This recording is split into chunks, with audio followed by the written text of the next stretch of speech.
Method जिसमें हमारे discount का अमाउंट जो है वो फिक्स नहीं होता, नहीं डिस्काउंट का अमाउंट फिक्स होता है लेकिन राइट ऑफ का अमाउंट फिक्स नहीं होता, तो राइट ऑफ हमारा जो अमाउंट है वो हमेशा अलग होता है। जैसे अभी हमने प्रीवियसली क्या किया कि एवरी ईयर 20,000 डिडक्ट करने थे, ओके फाइन कर लिया, एक सिंपल सा लेजर बनता था उसमें डाल देते थे by statement of profit and loss लिख के। लेकिन इसमें हमारा जो 20,000 था ना वो फिक्स नहीं है, यानी कि हमारा हर साल जो अमाउंट राइट ऑफ करना है वो चेंज होता है। क्यों चेंज होता है, किस रीज़न की वजह से होता है वो देखो हम समझेंगे अभी। इसमें क्वेश्चन आपको इस तरीके से आएगा कि पूरा जो ऊपर का रहता है सेम रहेगा कि आप इतना डिस्काउंट दे रहे हो तो उससे आप डिस्काउंट कैलकुलेट कर लोगे। पहले वाला एग्जांपल ले रही हूँ मैं, इसमें भी आपका डिस्काउंट का अमाउंट पहले कितना निकला था 1,20,000, यहाँ पे भी 1,20,000 निकला है, लेकिन एवरी ईयर सेम नहीं कैलकुलेट होता। क्यों? क्योंकि आपको आगे क्या लिखा हुआ मिलेगा, the debentures were repayable by annual drawing of ₹4 lakh starting from the end of the first year. ठीक है, यानी कि ये जो बेस होता है ना, इसमें हम जो कैलकुलेशन करते हैं वो आउटस्टैंडिंग अमाउंट को बेस लेकर करते हैं। इसका मतलब ये होता है कि हम जब रिटर्न ऑफ का अमाउंट निकालते हैं तो आउटस्टैंडिंग अमाउंट को बेस कैसे लेते हैं। देखो हमारे यहाँ पे डिबेंचर्स का अमाउंट है 20 लाख रुपए के टोटल डिबेंचर्स है, राइट। पहले साल कंपनी पहले साल के खत्म होने पर 4 लाख रुपए डिबेंचर्स के दे देती है, ओके। तो हमें जो राइट ऑफ करना है वो इसी बेस पे करना है कि हमने कितना अमाउंट यूज़ किया, उसका रेशो के बेस पे। यानी कि अगर मैं बोलूँ कि मेरे पास 20 लाख रुपए हैं और मैं at the end of the मतलब हर साल 4-4 लाख रुपए दे रही हूँ, तो फर्स्ट ईयर के एंड होने पे मैंने 4 लाख रुपए चुका दिए।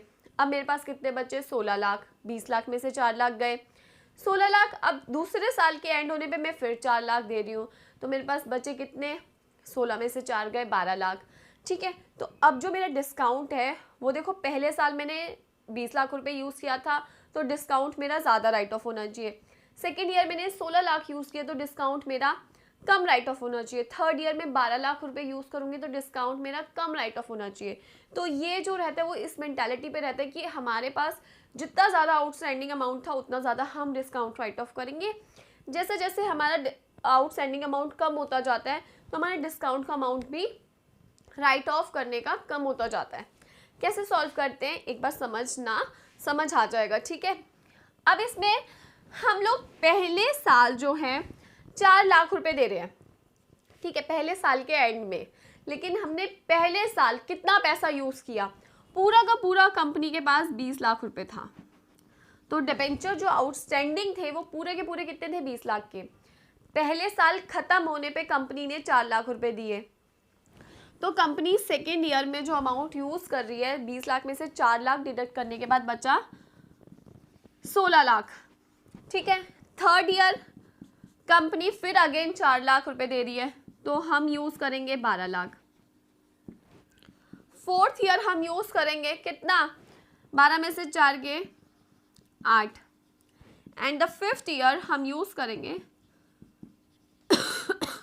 4 लाख, और 5 साल के बाद हम 4 लाख रुपए चुका देंगे तो हमारे पास 0 रुपीज़ रहेगा डिबेंचर का, ठीक है। अब यहाँ पे जो आउटस्टैंडिंग अमाउंट है आपको उसे फोकस करके चलना है। आप ये गलती कई बार बच्चे करते हैं कि फर्स्ट ईयर के एंड में हो रहा है तो हम फर्स्ट ईयर में से डिडक्ट कर देते हैं। नहीं, हमने पहले साल पूरा अमाउंट यूज़ किया है, आउटस्टैंडिंग अमाउंट को बेस लेके चलना है। तो पूरा अमाउंट हमने यूज़ किया है तो 20 लाख रुपए हमारे फर्स्ट ईयर का आएगा। फर्स्ट ईयर ख़त्म होने के बाद हमने चुकाए हैं पैसे, ठीक है ना, फर्स्ट ईयर ख़त्म होने के बाद। तो पहले साल का एंड तक हमारे पास कितने रुपए थे, 20 लाख थे, तो आपको उसको बेस लेना है। अब आपको इस अमाउंट का रेशो निकालना है। कैसे निकालेंगे, देखो इनमें कॉमन क्या है, सबसे पहले तो 5 जीरो कट कर दो, ठीक है। 5 जीरो सबसे कॉमन थी वो कट करी, फिर 4 का टेबल यहाँ चल रहा है तो 4 1 ज़ा 4, 4 2 ज़ा 8, ये जाएगा 3 पे, ये 4 पे, ये 5 पे। कैसे, अगर मैं देखूँ मैंने अगर 5 जीरो कट करी तो मेरे पास अमाउंट रह गया 20, 16, 12, 8, 4। अब इसमें से कॉमन किसके टेबल में आ रहे हैं, 4 के, तो 4 5 ज़ा, ये 5 पे गया, ये 4 पे, ये 3 पे, ये 2 पे, ये 1 पे। तो हम रेशो निकाल लेंगे कॉमन फैक्टर से। रेशो आ गया हमारा 5 4 3 2 1। इसका टोटल करो कितना आता है, 5 4 9 + 3 12 13 14 15। अब हमने क्या करना है, इस रेशो के हिसाब से अपने डिस्काउंट को राइट ऑफ करना है। डिस्काउंट कितना था, 1,20,000, तो 1,20,000 को हम राइट ऑफ करेंगे कैसे, 5 ये वाला एंड 15 बेस, फिर 1,20,000 को हम राइट ऑफ करेंगे कैसे, 4 ये वाला एंड 15 बेस, यानी कि हमने 15 बेस ले लिया और एवरी ईयर अमाउंट 1,20,000 3/15, 3 ये वाला एंड 1,20,000 2/15 एंड 1,20,000 1/15, राइट। अब अमाउंट निकाल लो, सिंपल, आप 15 से अगर इसको वो कर दो कितना आता है, 15 8 ठीक है 120, तो यहाँ आ गया 8,000। अब 8,000 मल्टीप्लाई बाई 2 आ गया 16, 8,000 मल्टीप्लाई बाई 3 24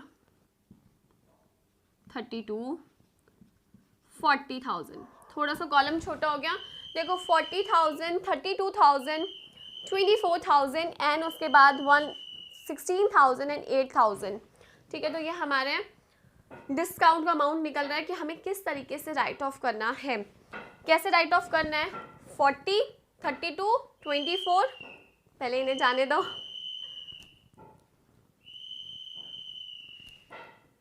ओके ठीक है। अब देखो राइट ऑफ का अमाउंट कैसे निकाला मैंने, 1,25,000 डिवाइडेड बाय जो भी टोटल है, क्योंकि अब आप इस रेशो को फोकस करोगे।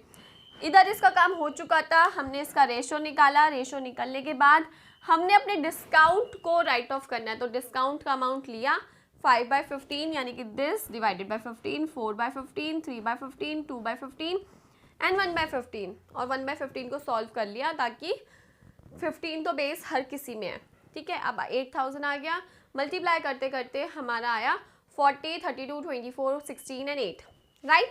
यहाँ तक समझ आ गया। अब देखो ये डिस्काउंट जो है आपको राइट ऑफ करना है। हम लोग डिस्काउंट का ऑलरेडी सीख चुके हैं टेबल बनाना, कि कैसे लेजर बनाया जाता है। आपको सिंपल वही लेजर बनेगा। मैं यहाँ से थोड़ा सा राइट ऑफ कर देती हूँ, राइट ऑफ नहीं मिटा देती हूँ, ठीक है। अब देखो हमें पता है ना, अभी मैंने बताया हमारा डिस्काउंट का अमाउंट आया होगा 1,20,000। प्रॉपर नहीं बना रही, आप लोग बनाना, क्योंकि मैं ऑलरेडी इससे पहले वो चीज़ सिखा चुकी हूँ। पहले साल हम राइट ऑफ करेंगे कितना, 40,000, हमारे पास रिमेनिंग रह जाएगा 120 में से 40 गया 80, ठीक है। फिर हमारे पास 80 बैलेंस BD होगा हमारा, इसमें से हमें राइट ऑफ करेंगे 32,000, तो हमारा रिमेनिंग रह जाएगा 48,000, ठीक है। तो इस तरीके से आप इसको कंटिन्यू करते जाओगे, एट दी एंड हमारा रिमेनिंग रहेगा 8 और 8,000 हम राइट ऑफ कर देंगे विद इन अ 5 ईयर। तो ये हमारा तरीका होता है जब हम फ्लक्चुएटिंग मेथड यूज़ करते हैं। आई होप आप लोगों को समझ आया होगा। बहुत सिंपल है, बट आउटस्टैंडिंग अमाउंट को बेस लेके चलना है, ये चीज़ ध्यान रखनी है, क्योंकि कई क्वेश्चंस में आपको 2 साल के बाद आप पैसा डिडक्ट करते हो, 3 साल के बाद आप पे करने लगते हो, तो वो थोड़ा ध्यान रख के चलना पड़ता है। इसका मैं ऑफकोर्स एक जो थोड़ा डिफ़िकल्ट वाला क्वेश्चन है वो आगे कराऊंगी, ठीक है। तो अभी तक के लिए इतना ही। आई होप आप लोगों को समझ आया है। अगर समझ आया तो प्लीज़ इस वीडियो को लाइक शेयर एंड कमेंट ज़रूर करें। बहुत ज़रूरत होती है, जब आप लाइक करते हो कमेंट करते हो तो बहुत अच्छा लगता है उन कमेंट्स को पढ़ के कि चलो आप लोगों को समझ आ रही है। तो लाइक शेयर एंड कमेंट ज़रूर करें, चैनल को सब्सक्राइब करें, और जो भी आपके डाउट्स हैं आप मेरे से इंस्टाग्राम या यूट्यूब पर पूछ सकते हैं। Thank you.